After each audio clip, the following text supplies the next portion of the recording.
এই যে শীতের সবজি দিয়ে আমি আজকে খিচুড়ি বানিয়ে দেখাবো। কেউ চালের, তো এখানে দু রকমের ডাল নিয়ে নিয়েছি, এখানে সব রকমের সবজি আছে এর মধ্যেই। আর এখানে পালং শাক, টমেটো, লঙ্কা, তেজপাতা, আর এখানে জিরে গুঁড়ো, ধনে গুঁড়ো, লঙ্কা গুঁড়ো, হলুদ গুঁড়ো নিয়ে নিয়েছি। এখন আমি তেল দিয়ে দিচ্ছি এর মধ্যে, তেজপাতাটা দিয়ে দিয়েছি। এখন আমি ডালটা দিয়ে দিচ্ছি, ডালটা আমি ভেজে নেব। দুটো লঙ্কাও দিয়ে দিলাম। ডালটা ভাজা হয়ে গেছে, টমেটোটাও দিয়ে দিচ্ছি এর মধ্যে, আর পেঁয়াজটাও আমি দিয়ে দিয়েছি। এখন এগুলো একটু নেড়ে চেড়ে নেব। এখন এর মধ্যে সবজিটাও দিয়ে দিচ্ছি,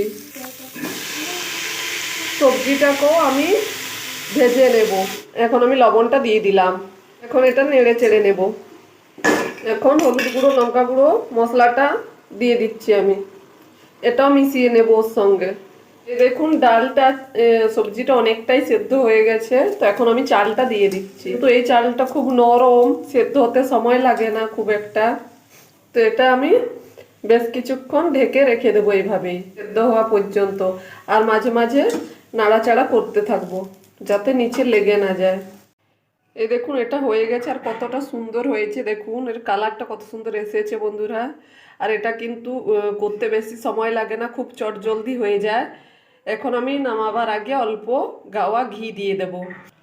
এই যে ঘি দিয়ে দিচ্ছি অল্প, এই ঘিটা আমি অল্প অল্প করে ছড়িয়ে দেব। আর দারুণ গন্ধ উঠেছে। যদি এই রেসিপিটি ভালো লাগে অবশ্যই লাইক, শেয়ার, সাবস্ক্রাইব, কমেন্ট করে দেবেন।